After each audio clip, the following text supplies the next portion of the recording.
Olá pessoal, olá, minha saudação a cada um de vocês, independente do horário que você está aí assistindo esse momento de estudo bíblico aqui pela comunidade luterana Cristo de Porto Alegre. Nós estamos falando nesta série de estudos que sempre são lançados nas quintas-feiras à noite sobre o tema Igreja. Temos dado uma olhada em especial agora nos últimos estudos para o livro de Atos dos Apóstolos. Nossa intenção é dar uma olhada para a igreja primitiva. Na verdade, na história da igreja, a gente começa ali pela primeira igreja, formada pelos seguidores imediatos de Jesus Cristo, nosso Senhor. E dali tirar um destaque para as nossas conversas e as nossas reflexões sobre a igreja, nós que somos igreja na atualidade.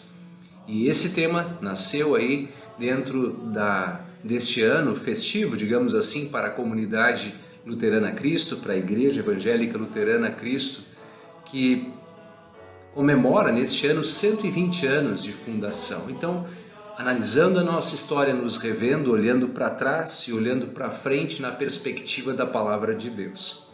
E olhando para o livro de Atos dos Apóstolos, nós falamos na semana passada da data especial da ascensão de Jesus, quando Jesus subiu aos céus, e a reflexão que o pastor Reinaldo nos trouxe sobre essa direção do olhar da igreja, que olha para cima, esperando a volta do Senhor e Salvador Jesus, mas que é convidada e desafiada a olhar para os lados, para as necessidades das pessoas, para a sua missão, para a sua tarefa de levar Cristo para todos. A gente também já deu uma olhada em outro momento sobre a história do Pentecostes, que acontece 10 dias depois da Ascensão e que marca praticamente esta origem da igreja como povo enviado e povo que é convidado a reunir-se, a viver em comunhão. E eu quero dar hoje uma olhada nos primeiros capítulos de Atos dos Apóstolos e perceber junto com vocês um assunto bem direto, sim, que é o assunto da oração.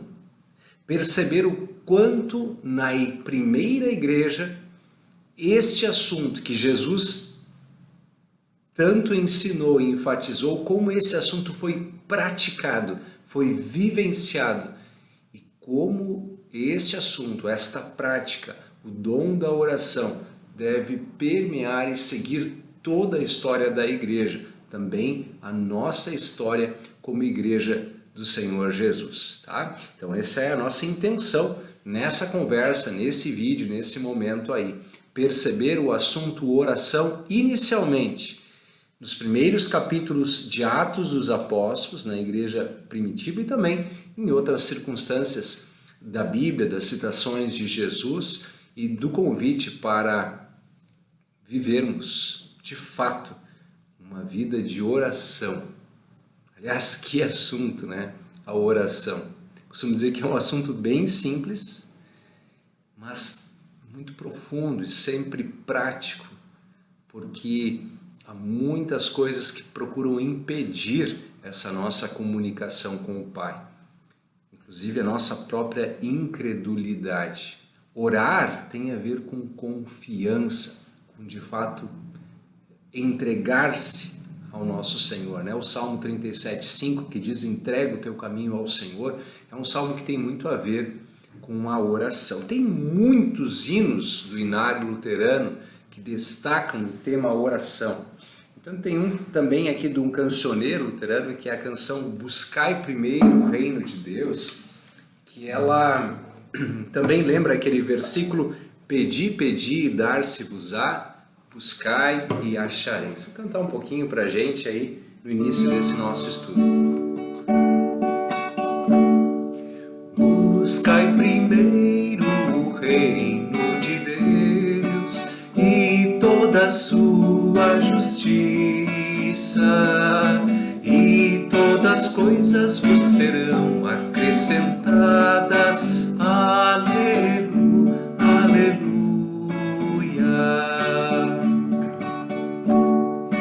Não só de pão o homem viverá, mas de toda palavra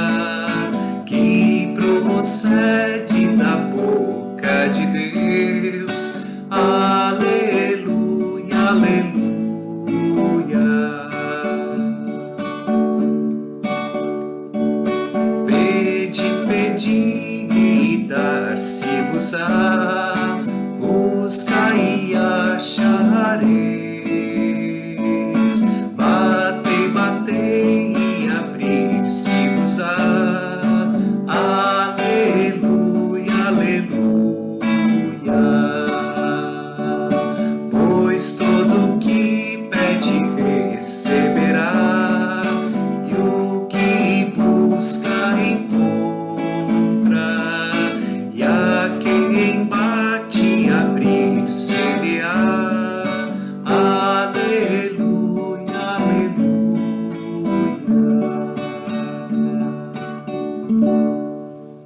Muito bem, pessoal, eu trago essa canção aqui porque ela literalmente fala da promessa de Jesus, essa palavra bíblica, essa palavra do Senhor Jesus para a gente: pedi, pedi e dar-se-vos-á, buscai e achareis, batei e abrir-se-lhe-á. A promessa do Senhor Jesus, que parece que de fato os apóstolos, os discípulos de Jesus carregaram consigo, especialmente depois que Jesus subiu aos céus. E é isso que a gente vai dar uma olhada agora, abrindo então as nossas Bíblias e acompanhando o tema oração nos primeiros capítulos aí do livro de Atos dos Apóstolos. Então, eu pegando aqui a minha Bíblia, eu tenho a Revista e Atualizada. Eu tenho utilizado muito a Nova Almeida Atualizada, mas como na minha Bíblia aqui já está bastante marcado alguns versículos, eu acabo nesse momento aqui utilizando ela. Tá? E abrindo aqui no livro de Atos, no capítulo 1, nós temos então a partir do versículo 6 a história da ascensão, que destacamos na semana passada. E curiosamente, depois que Jesus subiu ao céu, no versículo 14, diz assim: todos estes quem? Eles citaram no versículo 3 os discípulos, os apóstolos de Jesus. Tá? Todos estes perseveravam unânimes em oração. Então percebam que logo aqui, no início, no primeiro capítulo, já mostra essa centralidade da oração. Logo depois tem a escolha de Matias, que é feita em oração.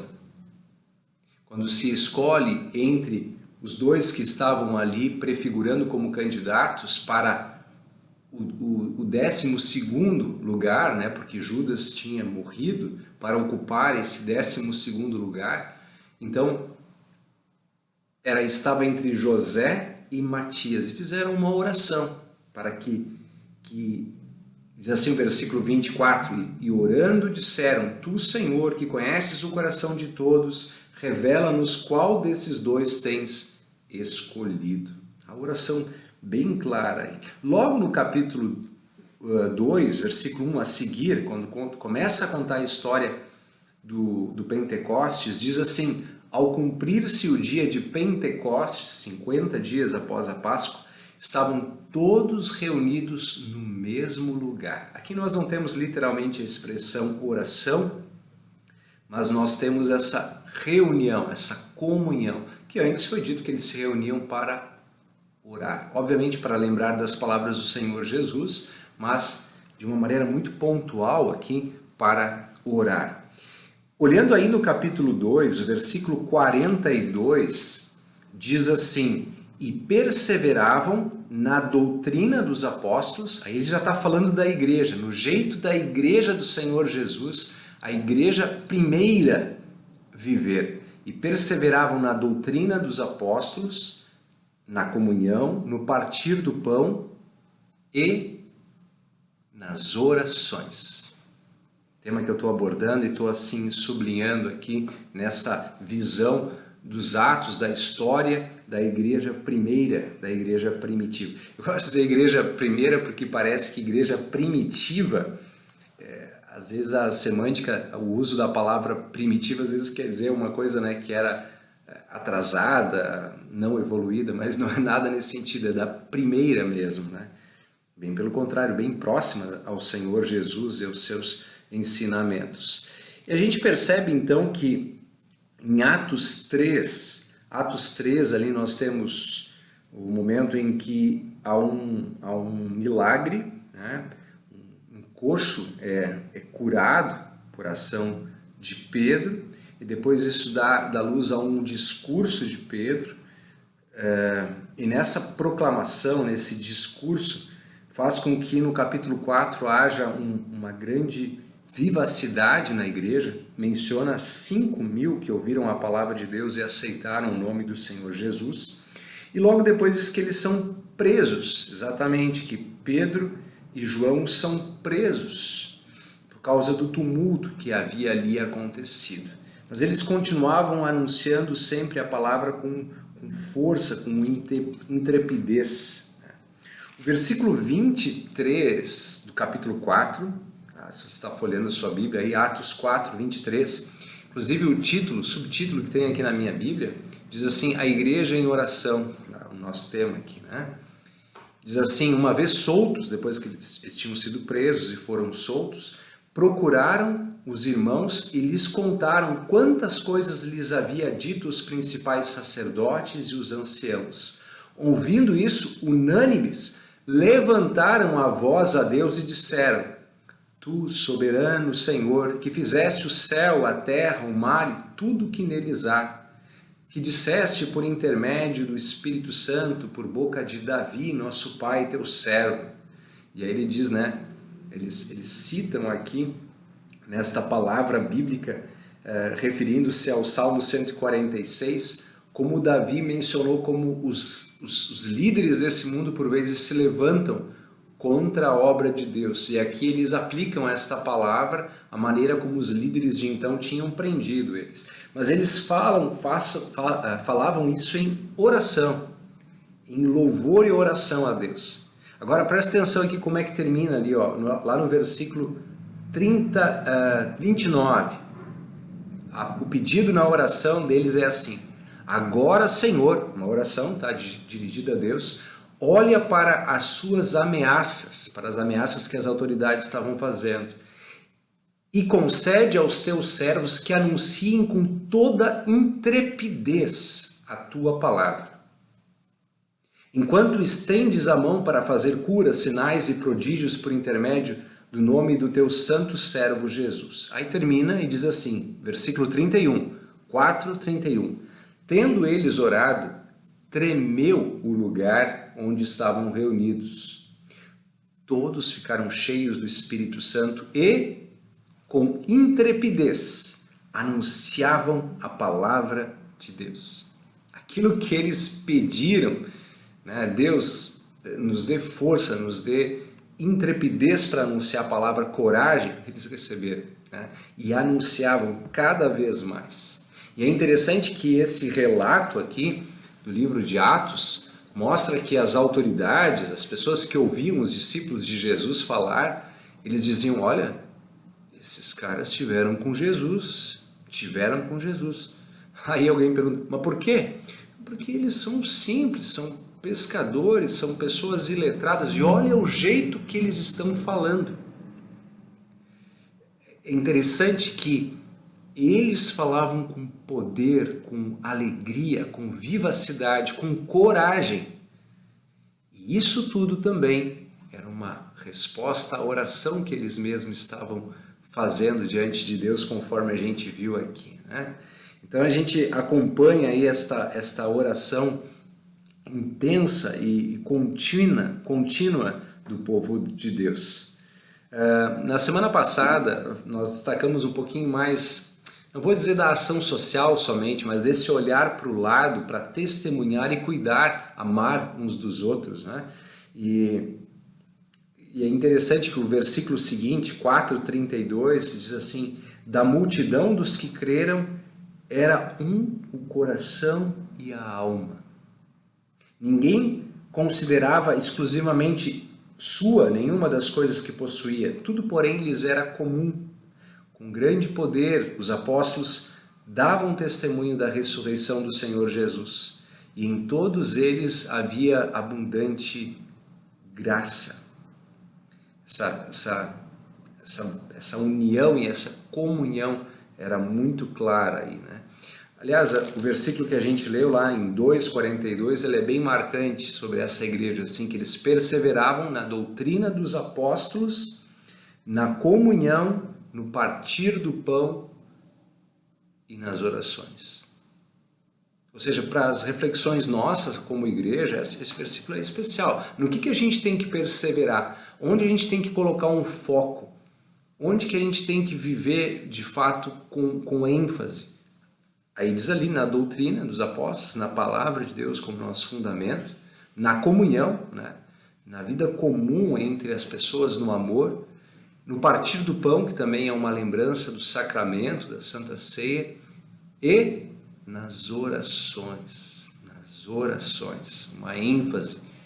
E aqui eu estou mostrando para vocês com algumas palavras o quanto que isso estava tão intimamente presente nessa igreja primeira e como isso também nos desafia a trazer essa realidade para o nosso dia a dia, tá? E eu queria destacar de uma maneira muito especial, agora pular um pouquinho esses primeiros capítulos, né?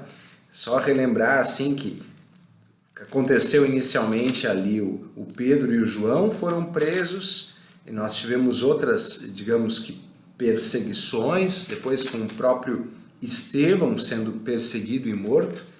E isso não parou por aqui, né? Lá no capítulo 12, nós mais uma vez vemos Herodes perseguindo Tiago e a Pedro e depois Herodes prendendo a Pedro, né? Quando eles estavam, quando ele ficou de fato assim numa prisão quase de segurança máxima, né? Só que ali no capítulo 12 o tema oração ele aparece de uma maneira muito bonita e significativa. O que eu quero compartilhar com vocês aqui nesse momento, tá? Quem quiser dar uma olhada então aí é Atos dos Apóstolos, capítulo 12. Nós vamos dar uma olhada nos primeiros versículos ali que mostra a perseguição, enfim, né? Tudo que ali acontece.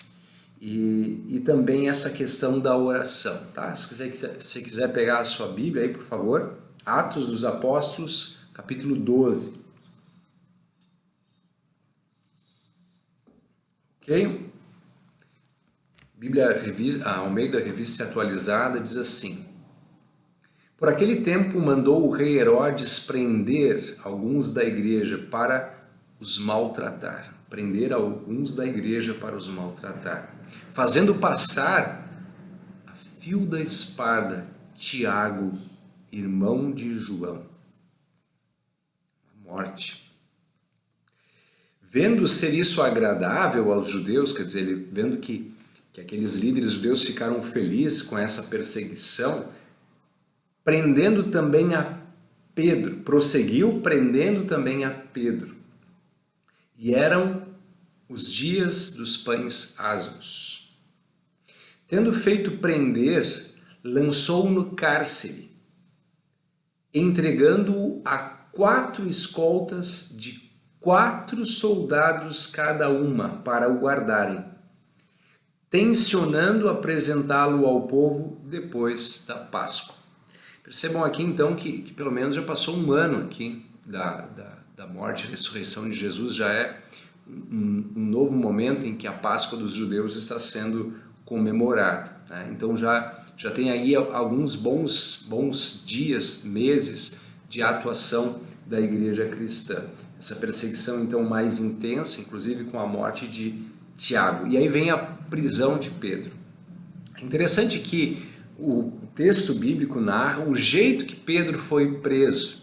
O versículo ali diz assim, vou repetir: lançou na prisão, entregando a 4 escoltas de 4 soldados cada uma, para o guardar. Imagina, né?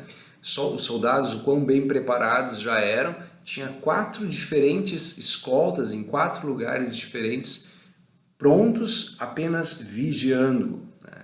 Então mostra já o quanto a igreja cristã já tinha crescido e havia até um certo temor em torno da questão dos apóstolos, como aqui a prisão do grande líder Pedro. Aí o versículo 5 depois de ter dito como ele estava assim intensamente preso, numa prisão de segurança máxima praticamente, diz assim o versículo 5, Pedro, pois, estava guardado, preso no cárcere. Aí tem um ponto e vírgula e diz, mas havia oração incessante a Deus por parte da igreja a favor dele. Tema oração cai de maneira muito intensa aqui. Mais propriamente, isso que estamos falando nesses últimos tempos, observando a igreja reunida, o que ela faz, as suas ênfases. E literalmente é isso que está escrito aqui. Releio para vocês. Pedro, pois, estava guardado no cárcere, mas havia oração incessante a Deus, por parte da igreja a favor dele.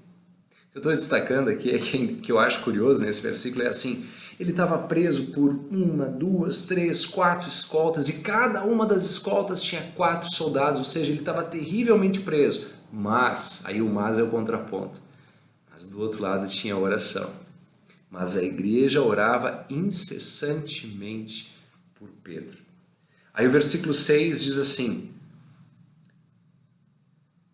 quando Herodes estava para apresentá-lo, naquela mesma noite, Pedro dormia entre 2 soldados, acorrentado com 2 cadeias e sentinelas, à porta guardavam o cárcere. Então assim, ele tinha 2 soldados, ele estava acorrentado, né? E ainda na porta tinha sentinelas, tinha prisioneiros, tinha soldados, né, guardando. Versículo 7 diz, eis porém que sobreveio um anjo do Senhor e uma luz iluminou a prisão. E tocando ele o lado de Pedro, o despertou, dizendo, levanta-te depressa. Então as cadeias, as correntes caíram-lhe das mãos. Disse-lhe o anjo, arruma-te, ou cinge-te e calça as sandálias. E ele assim o fez. Disse-lhe mais, põe a capa e segue-me. O versículo 9 fala, então saindo o seguia, não sabendo que era real o que se fazia por meio do anjo. Parecia-lhe antes uma visão, um sonho. Depois de terem passado a primeira e a segunda sentinela, chegaram ao portão de ferro que dava para a cidade, o qual se lhe abriu automaticamente. E saindo, enveredaram ou foram por uma rua e logo adiante o anjo se apartou dele. E aí diz que o Pedro foi até o local onde a igreja costumava se reunir. E onde a igreja estava reunida fazendo o quê? Oração. Tanto que aparece uma cena curiosa logo depois, né? Diz que ele vai lá, bate na porta, e aí foi uma senhora chamada Rode, foi abrir a porta, mas antes de abrir ela perguntou quem era, né? E escutou a voz do Pedro do outro lado, e diz que ela ficou tão assim, espantada que ela deu volta até onde o povo estava, né? Em vez de abrir a porta para o Pedro, ela deu volta, assim, né? E aí o pessoal, ela disse, olha, era o Pedro. Não, acho que tu tá bobeando, enfim, mas era ele mesmo, né? Eles foram lá, abriram, e era o Pedro, e o Pedro pôde testemunhar aquilo que aconteceu milagrosamente. E algo é testemunhado ali como fonte, como operosidade, né, deste poder, a oração. Volto a destacar, Atos capítulo 12, versículo 5, né? O Pedro estava preso, terrivelmente acompanhado, correntes, soldados, mas do outro lado, meu irmão, tinha oração, a oração do povo de Deus. Gente, essa questão da oração é um tema latente, é um tema importante, é um tema que cada vez mais temos que crescer nele. E por quê? Porque luta contra ele, milita contra ele a nossa carne pecaminosa, a nossa visão humana limitada e preguiçosa quanto à oração. Porque a gente acaba às vezes pensando assim, bom, Deus já sabe, né, o que eu preciso, então Ele que cuide. Ou se não oro eu, ora outro. Que diferença vai fazer eu orar? E por essas razões, e pela indisciplina, e pela falta de percepção de como Deus é fiel e pronto a nos ouvir e presente, nós deixamos de orar, deixamos de lado esse maravilhoso poder, né? Sabe que, além de poder, o privilégio, né? Pensem bem, que privilégio que nós temos. Tem pessoas assim que para procurar a presença de alguém muito importante, pagam por vezes ingressos ou fazem grandes viagens. Imagina se eu tivesse uma audiência com o rei tal, ou o presidente tal, ou tal celebridade, enfim, né? A gente busca essa presença muitas vezes de ídolos humanos. Temos a oportunidade de sermos ouvidos e termos uma audiência com o próprio Deus. E temos aproveitado. E é absolutamente significativo que durante todo o Evangelho percebemos esta ordem do Senhor Jesus para a oração. Inclusive o apóstolo também disse, o que eu quero é que vocês intercedam incessantemente em favor de todos os santos, enfim. Há uma ordem para a oração e há um privilégio na oração. E eu pergunto para mim mesmo, por que eu oro tão pouco? Por que eu fico tão distante deste dom? Por que não me ocupo mais com este dom? Sabe que há uma frase, se atribui, se fala do jeito de Lutero falar, né, que quanto mais coisas ele tinha para fazer, quanto mais... E ele tinha uma agenda muito cheia mesmo. Impressionante o que Lutero deu de aulas e trabalhou e escreveu. Quanto mais coisas tenho para fazer, mais tenho que orar. Quanto mais tempo eu preciso para fazer as minhas coisas, mais tempo eu preciso separar para a oração. Parece um contraponto.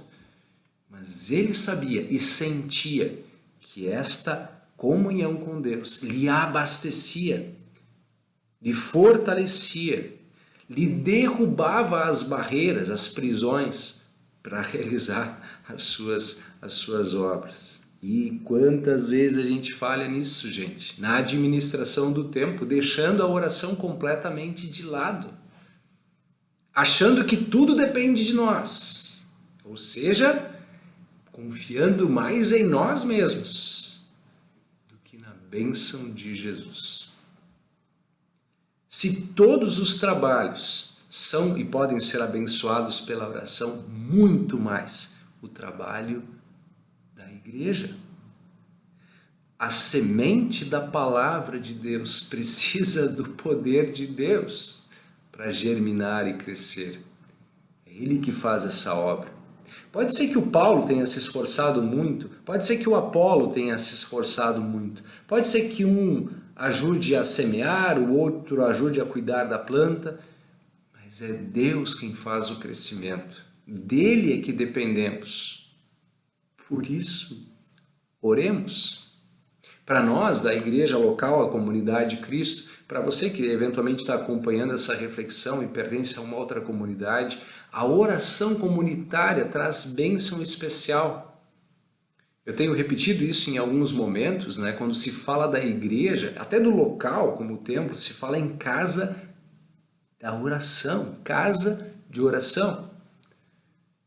Quando Jesus dá aquela promessa que eu já citei aqui nessa série de estudos, quando ele diz, onde 2 ou 3 estão reunidos em meu nome, ali eu estou no meio deles, que é em Mateus 18, o versículo anterior diz que onde 2 ou 3 pedirem juntos uma coisa, receberão.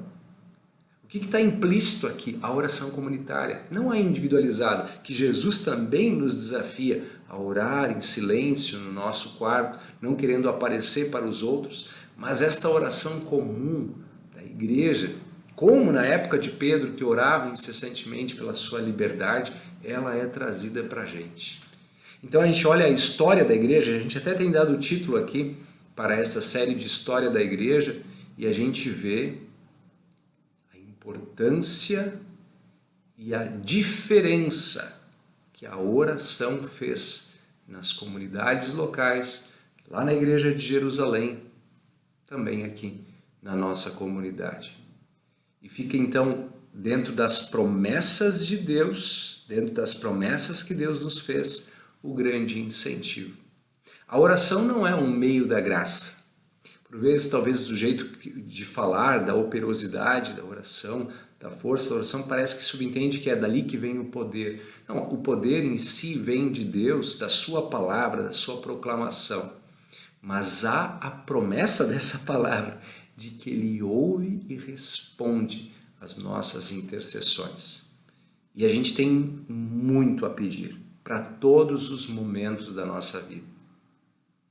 Parece ser bem lógico quando a igreja cristã se reúne e ora pelos doentes, pelos que estão passando por dificuldades, mas tão importante também é orar por aqueles que talvez estejam deitados em berços esplêndidos, confortáveis nesse mundo distantes de Deus.